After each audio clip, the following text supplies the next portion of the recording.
I've worked on a campaign with Bill Oddie, which is a quite well-known comedian in the UK, at least. Brunello Cucinelli, who's a fashion entrepreneur based in Italy.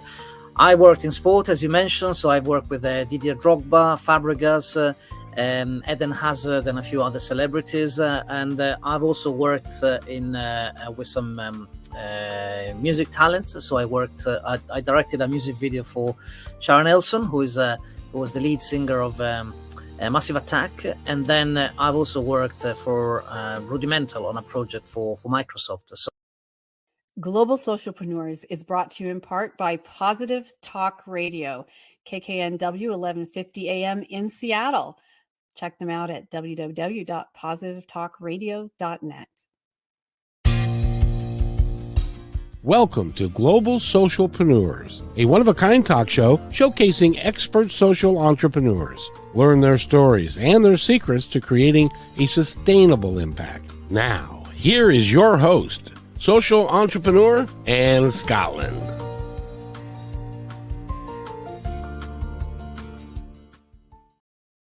Hi, welcome back. I'm Anne Scotland. Thank you for joining us again today here on Global Socialpreneurs. We're a show that's about changing the conversation around social entrepreneurship, what that means for the planet, and how we can create more sustainable impact.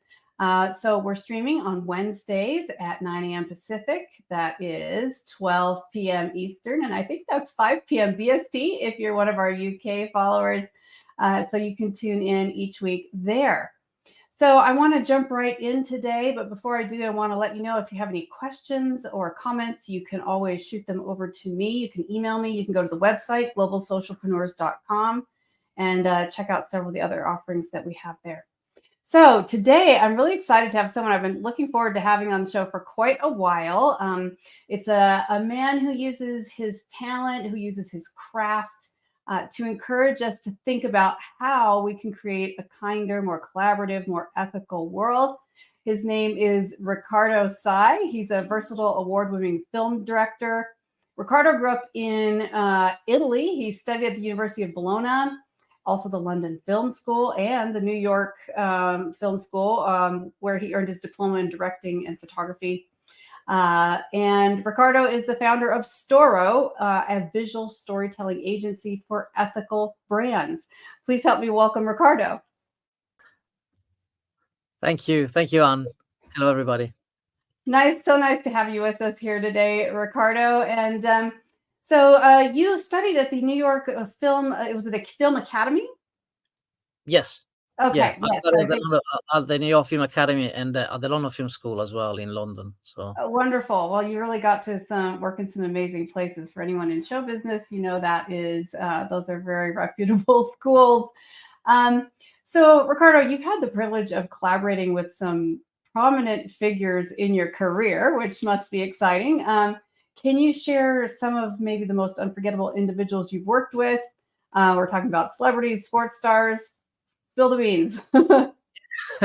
Well, I must say, my portfolio and the type of brands and talents and actors that I've worked with is quite diverse. So I've been focusing on so many different things, from like dramas to photography to music videos, etc., etc. So it's so I work with a different pool of talents. Let's put it that way. So I've worked on a campaign with Bill Oddie, which is a quite well-known comedian in the UK, at least.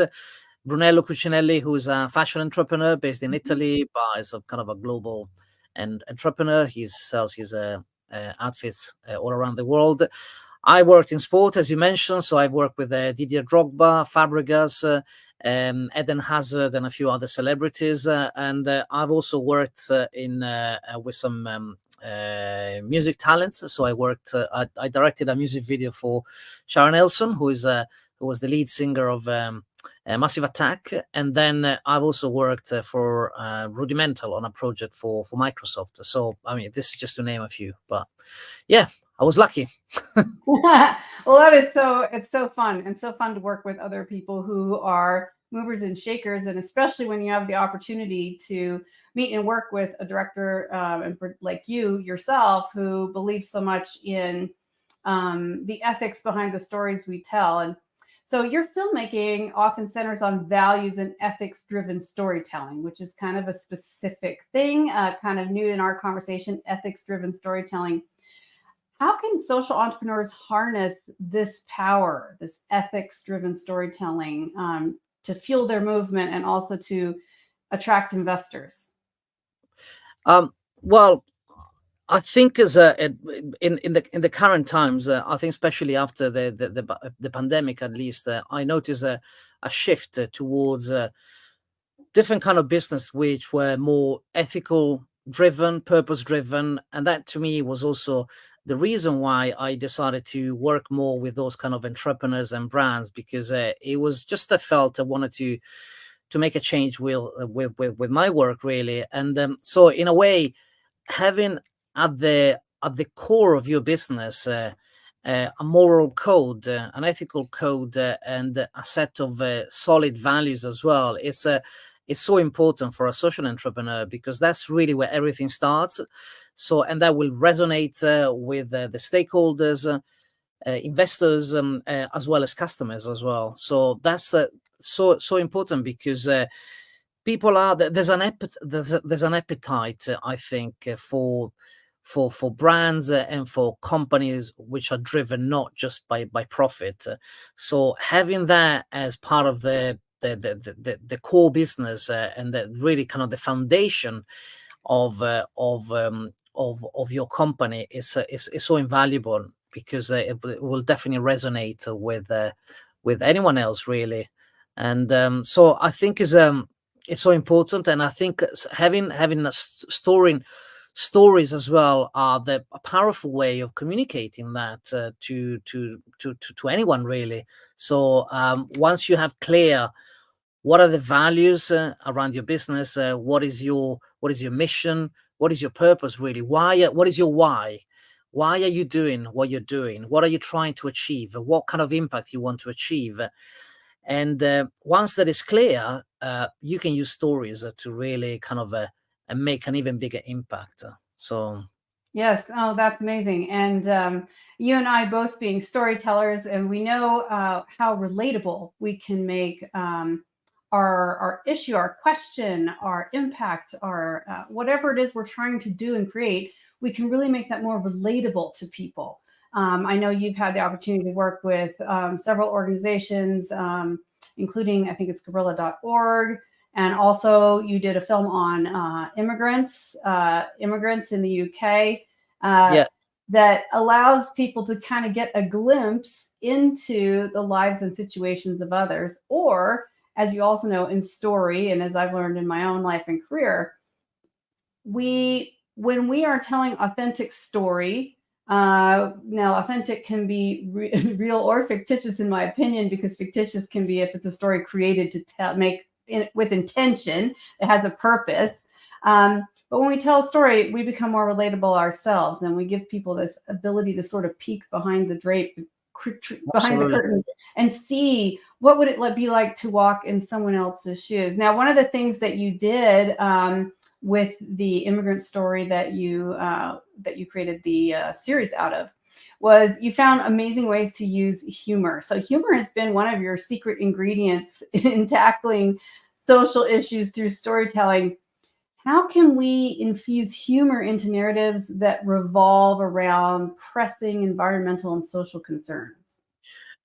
It's quite interesting. It's quite interesting that you mentioned humor, because just literally this week, I was just checking my LinkedIn feed, and I noticed that a friend of mine who is we've done a lot of work in the past together, and is now back in New Zealand, and he posted a few photos of him with a bunch of polar bears. So they decided to join this march, this climate strike march, and they all dressed like polar bears. And so to me is it's so humor is about it's about really changing perspective and see things in a different way. And and it's interesting because humor has always got kind of two sides. There's one which is the one level of meaning, which is the funny level of meaning. But a lot of time when we think about clowns, for example, they always look kind of sad as well. So there's because humor it's an amazing and very powerful way of talking about very serious matters, but also make them more relatable and digestible as well, because especially when the subjects are very, very hard, the humor can really lighten the tone and really kind of allow the communication to be more engaging and memorable as well. So, and for me, a good example was also that project that I did for the Gorilla organization, which was really about fundraising and get more funding and sponsor a gorilla run, which the organization it was the biggest fundraising opportunity that they organize every year, and they were looking for different ways of really kind of raising awareness about the gorilla who are nearly extinct in Africa. And so that's why we came up with this idea of actually using a celebrity, a comedian, which I mentioned before, Bilodi, and using a real, well, not really a real gorilla, but an animatronic gorilla, but which looked very, very realistic. And we added a splash of humor over the series of films that we've done, and it was a very successful campaign, and it really proving the fact that just using humor to talk about something that is not necessarily funny, it could be quite effective. And I noticed that when it comes to sustainability, a lot of the communication is actually very dry. There's a lot of focus on the numbers of the fact, and of course it's a tragic situation what's happening around the world. But at the same time, if we bombard the people with a lot of negative narratives, people will just stop engaging. It's the same thing with in the news. Of course, there's some horrible things happening around the world, but it's also important to focus on the more positive, uplifting stories as well. So, and using comedy and humor can really help to get the message across in a different way. That's amazing, and I so agree. It's brilliant, really, because we have to. It's not. People think, oh, it's kind of like social entrepreneurship. People say, oh, what, you're doing a business, making a social impact program that's for profit, like you're making money. And we're like, yes, that is the point. We're leading by example. We are making money.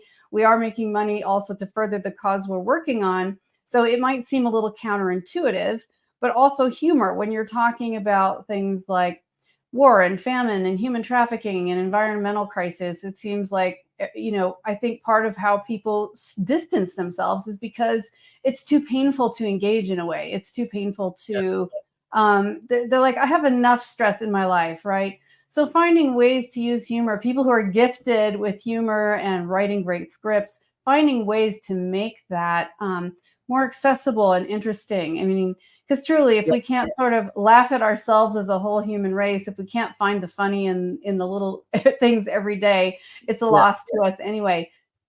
So, Riccardo, your dedication to creating these stories that drive sustainable change is really inspiring and exciting, hearing you share these stories with us. Can you share some personal experiences or maybe some turning points in your life that have shaped your focus on storytelling for a better world? Like, what brought about this passion in you to create story with purpose? Oof, that's a that's a tough one. I think I always had in me a passion for good, for doing good in this world. So I think I always been ethically driven. I used to be a Boy Scout. Doesn't mean anything, but it really allowed me to learn about the values and really how important it is to behave in an ethical way in this world. So I think it's always been with me. Same thing with the art and creativity. I always loved telling stories, and that was part of my DNA, I would say. So it was just a matter of time that the two things could really come together. in just one package. So I started to work more in in advertising, in film and photography. And but funny enough, actually, at the beginning, I was doing a lot of work for, like, for example, for UNICEF, for the Red Cross Federation. So I was doing a lot of those kind of projects. And then I got like carried away by advertising, and I started to work with brands, big brands like Microsoft, Nike, Lenovo, etc., etc. So it was only a few years later where I managed to reconnect with my true purpose, which is really kind of using stories for social good. And I think that the turning point, when we're talking about stories, storytelling, the turning point for me was when I met Buddhism. And Buddhism was it could be a religion, could be defined as a philosophy. I like to see Buddhism more as a philosophy.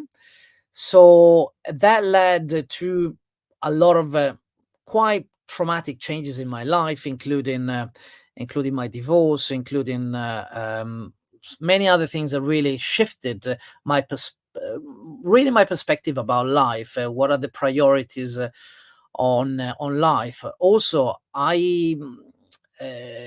many years ago, I had a relationship with a person who was suffering of cancer, and before that, I also directed 2 documentaries about cancer, and so that, together with the Buddhist philosophy, really kind of shifted something within myself, and that's how I started to really think about how can I use what I know best, which is to tell stories and to create beautiful images for good.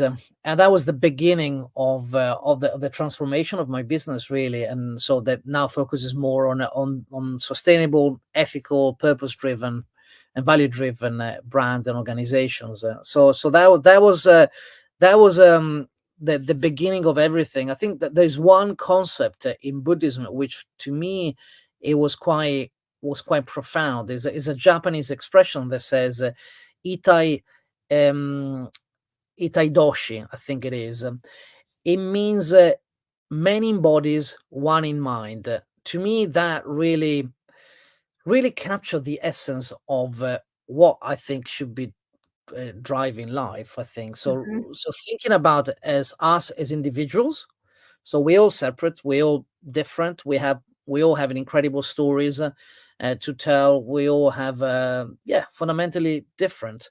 But if we shift the way we think as in one mind, meaning that we are all part of one. So again, if someone is religious, you can think about God, you can think about Mother Nature, you can think about the universe, whatever. You can talk about quantum physics. There's different ways you can really explain that. But to me, that's the fundamental truth about how we really need to change and shift our perspective. So thinking about us as individuals, but in a different context, as part of something bigger. So one mind in that sense. Yes, and you and I were even talking another day. We were talking about nature and how as far as the environment and sort of sometimes those overwhelming messages we get about the trouble that we face. We often tend to kind of do it versus us scenario, and forgetting that we're part of nature. And I always say, I don't just say I'm looking out the window at nature. Nature is outside looking in at nature, because I am part of nature. We are all part of nature. So when we can embrace that, when we can have a bit of humor, when we can learn from nature itself, which I think is incredibly, incredibly wise, and can teach us so many things. It's a grounding experience, and taking that in association with our personal experiences, the development of our personal values, our own stories like yours, through even rough patches, which help you really clarify what it is that you want to do in the world, is a really beautiful thing. And so I had another question about the social values part of this. So as social entrepreneurs, we know that it's often very demanding, kind of weaving these social values and sustainability into the fabric of our enterprise. So what is it about the field of social entrepreneurship that, in your view, holds the potential to make our world a better place, even though, you know, we're struggling to kind of keep social values and sustainability as part of our profit plan? Yeah, that's a great question. Thank you, Anne. So I do think that the world should really shift into a direction where every business is a sort of a social enterprise. That's my dream. I think if there were more social enterprises, if there were more businesses based around values and ethics, I think this world will be a better one. Mm. So social entrepreneurs, they have an advantage because that's already part of their DNA. It's part of who they are. It's part of their mission. It's part of their brand values. It's part of that even the reason why they exist. So that's a huge USP, I think. And so I think that's the advantage. So, but I think there should be more, more, more brands, more entrepreneurs really driven by that, and also I don't think there shouldn't be much of a difference between our personal life and how we run our business, and we're going back to one of the values that I respect the most, which is integrity also. So if we don't have leaders who have these as a value at the heart of who they are as people, even more than entrepreneurs, I think it's not good. So I think is that there's a lot of there should be more focus also on really kind of building ourselves in a way around values and ethics which are strong, and also living and breathing those values as well, because there's nothing worse than and you know, we have so many problem with brands and greenwashing, green hushings, etc., because basically what the way they behave and the way they are when it comes to brand values, proper brand propositions, etc., they don't align. And that's, you know, that's true for like bigger brands, and it's true also for smaller brands or like solopreneurs type of companies. So it's so important, I think, and it's such a USP for an entrepreneur to really really have that as the as kind of the map that they use to really design and drive their business forward. So yeah, so that's how I think. But we need to be hopeful. Yes, absolutely. Need to be hopeful. Now your enterprise is called Storo, and our producer asked right before the show if that was the Italian word for story, which I thought was actually a really good question since you called it Storo. But actually, you named that for something else, right? Yeah, so it's interesting because when I was going through the rebrand, and just as I said before, as really thinking about what's next for me, because I always love my work, but I was thinking for a different purpose. I just thought about how can so stories is at the heart of what I do, and I want to create meaningful stories. I want to help brands to tell different stories. And how can I call my company? And I just thought a lot of time the answer is in your roots, where you're coming from.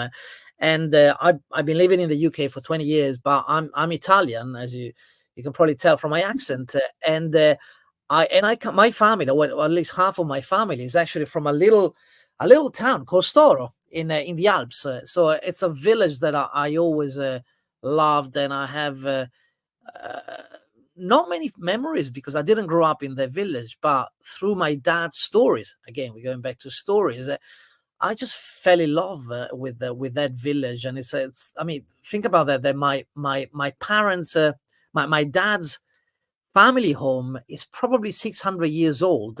So think about how many people have lived in that house, how many stories that house can really tell if it could have a voice. So yeah, so that's the explanation behind That's that name. amazing.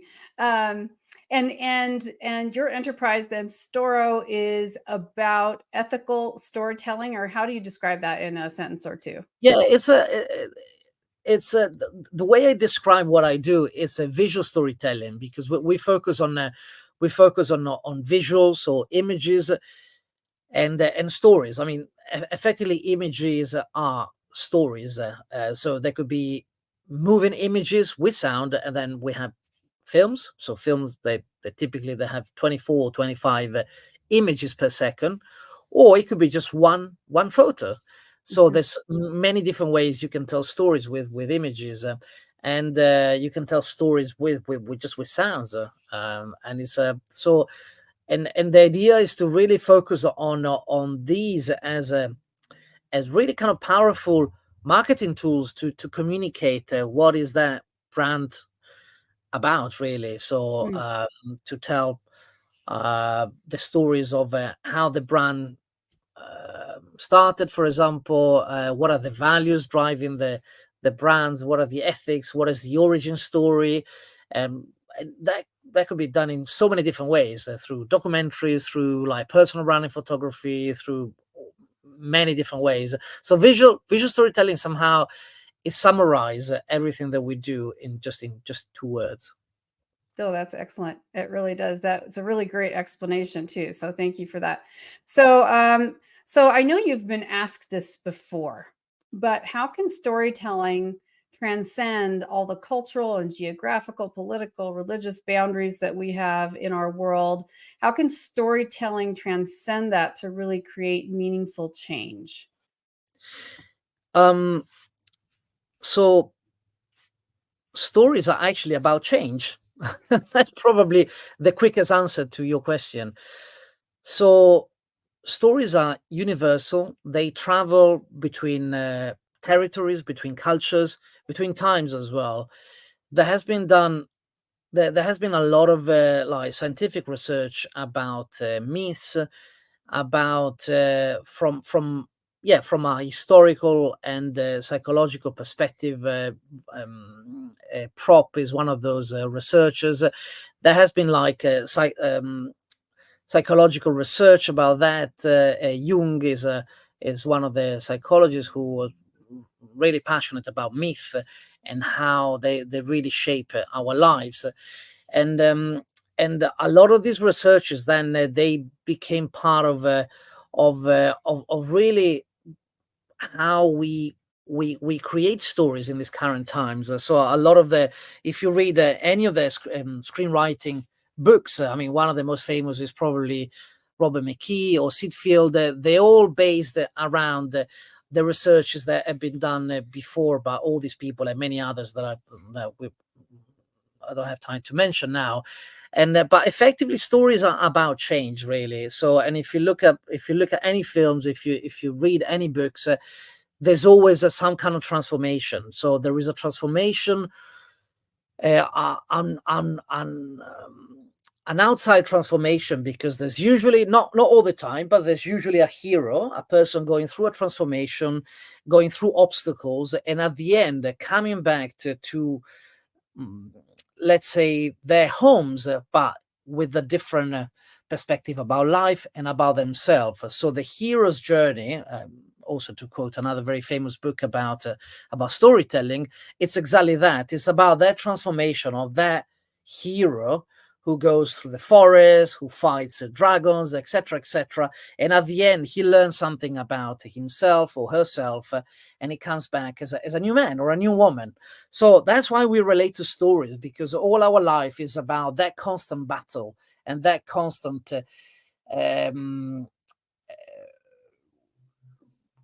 need for change, but also fear for change. And I think when it comes to entrepreneurship, I think a lot of entrepreneurs can probably relate to that. It's so difficult to start a new business. You build a lot of castles along the way. There's a lot of barriers that somehow you build yourself in front of you, so that your business will never fly, will never start. So a lot of time, there's a physical element, but also there's a lot of psychological and more internal obstacles that you need to face. that's why we relate to stories, because our life is about change. There's one constant in life, which is change. Everything changes all the time, but it's scary. It's scary to change. But that's what is life about. So, but that's why we love stories, and we learn through stories. We learn about the world. We learn about ourselves. And that's why they're so powerful. Wow, that is very impactful, to be sure. And I love what you said about the hero's journey and overcoming the dragons, and going all along the way, and then perhaps back to the place he came from, but having learned more about his or herself. And I think that since we kind of know the story paradigm as human beings, since most all of us have grown up on stories of one sort or another, we kind of know how the flow is. We know it's ingrained almost in our DNA how storytelling goes, how the beginning, the middle, the end, that many stories have a specific purpose. And we see stories in our own life. So when we are relating to a story that's about social challenges or environmental challenges, when we see it in that way, we know how to flow with it.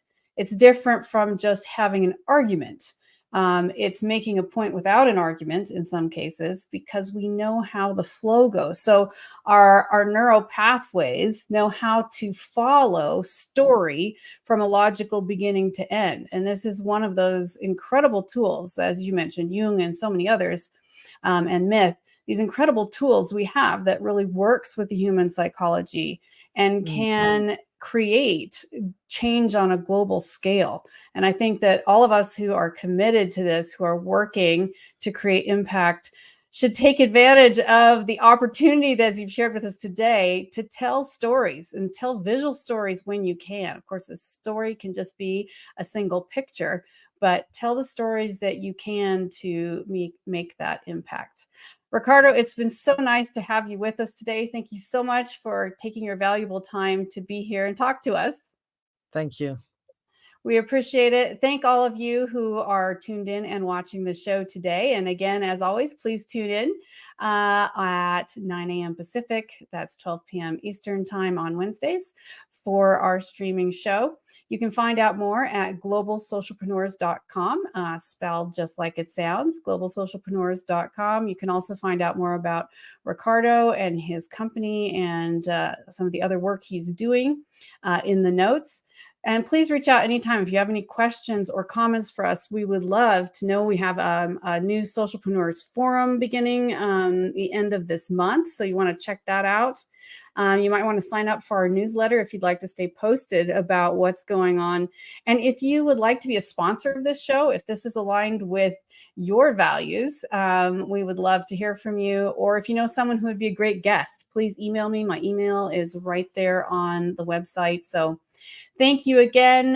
Go out today, be kind to others, and be kind to yourself. We'll see you next time. Bye-bye. Thank you.